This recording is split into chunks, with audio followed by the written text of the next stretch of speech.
শুনে আমাদের কি বলবো, জামাইবাবুর ভেতরের গায়কটা জেগে উঠেছে। ঠিক আছে, তো পার্ট 3 দিয়ে চলো এই ডেলি ব্লগটা এন্ড করি। তো দেখো সন্ধ্যেবেলা ছোটোখাটো টিফিন খাওয়ার পর সবাই এখানে টিভিতে গান চালিয়ে আনন্দ করছে।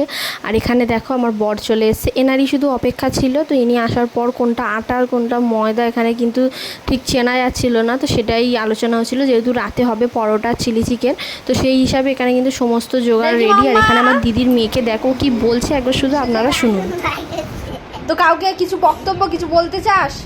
বল, কেউ যদি এরা মেকআপ করতে চাও খুব কম প্রাইসে চলে আসবে না। হ্যাঁ বল। কেউ যদি মেকআপ করতে চাও খুব কম পয়সাতে।